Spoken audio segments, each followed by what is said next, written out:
Welcome back, guys. Today we're going to be talking about the concept of equilibrium vapor pressure. So in order to do that, let's look at this beaker of water that I have drawn on right here. So in this beaker of water, we know that we're going to have a bunch of these H2O molecules, and again, these H2O molecules are going to be in that liquid state, right? And we also need to keep in mind that these liquid water molecules are going to be held together in that liquid state by intermolecular forces. Intermolecular forces are the forces that hold separate molecules together. So intramolecular forces are the forces that hold one molecule together, but intermolecular forces are the forces that hold separate molecules together. I have another video on that if you want to check that out, but moving forward with equilibrium vapor pressure, let's see how we can analyze this beaker to understand this major concept.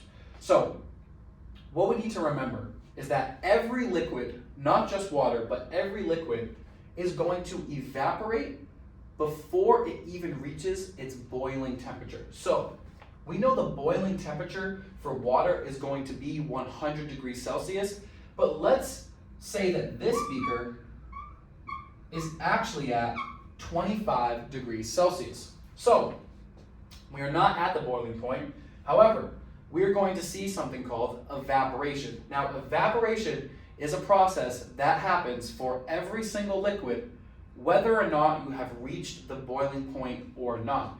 It happens even before the boiling point. What is evaporation?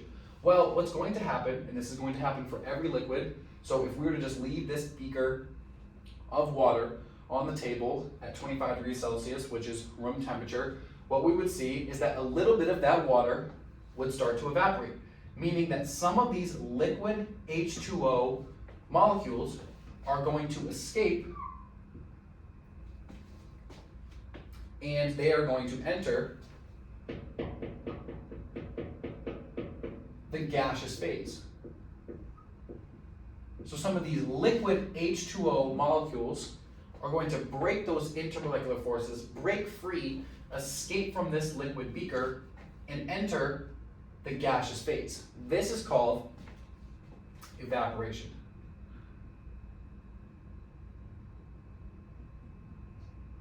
And remember that evaporation is always taking place for every liquid, even before it reaches the boiling temperature, right? This is 25 degrees Celsius. We have not even reached 100 degrees Celsius yet, which is the boiling temperature for water. Now, similarly, when this liquid water enters this gaseous phase, what's going to start happening is that some of this gaseous water, not all of it, but some of these gaseous water particles are going to rejoin this liquid beaker. So some of them are going to say, hey, I want to leave the gaseous phase. I want to come and join the liquid water again. Not all of them, but some of them. This, as you might know, is called condensation. Right? So evaporation for the liquid to escape and become the gas. Some of the gas, when it gets up here, is going to say, hey, I want to rejoin this beaker. I want to become the liquid again. And this evaporation and condensation process is going to be going on nonstop.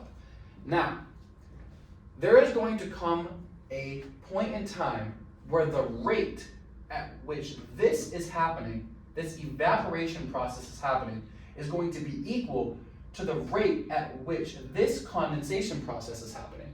So we're going to get to a point in time where the rate, remember, the rate is just how quickly a process proceeds, right? So it's measuring how much of this water is escaping into the gaseous phase, and the rate of the condensation would be how much of this gaseous water is entering that liquid phase over a certain amount of time, right? That's what we know rate is measuring. So the rate of evaporation is going to be equal to the rate of condensation at some point in time, right? Once this process starts, we're going to have evaporation. Over time, after evaporation and condensation keep happening, there's going to get to a certain point where the rate of both of these processes are going to be equal to each other. At this point, where these two rates are equal to each other, the pressure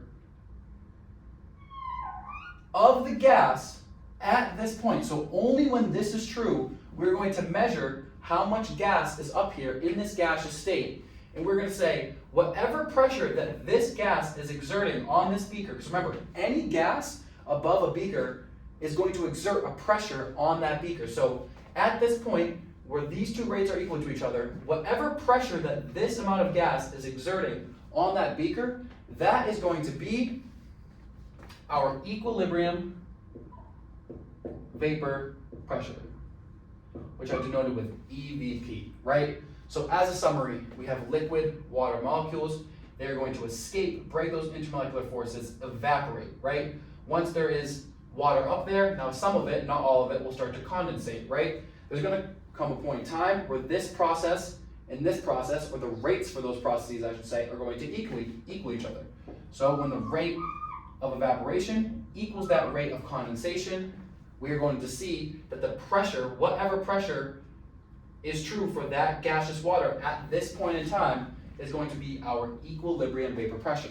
Now, one thing to keep in mind, if we were to take this 25 degrees Celsius and get rid of it and say that we are now at 50 degrees Celsius, so we're going to heat this beaker of water up a little bit, what's going to happen is that this is not going to be true anymore.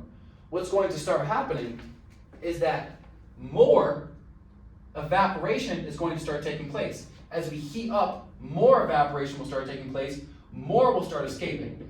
So we're going to take a pause on calling these rates equal to each other, and we're going to say more of this evaporation is going to start happening, and then over time, the condensation will then start to even out with the evaporation again, or the rate of the condensation, I should say, is going to even out with the rate of evaporation.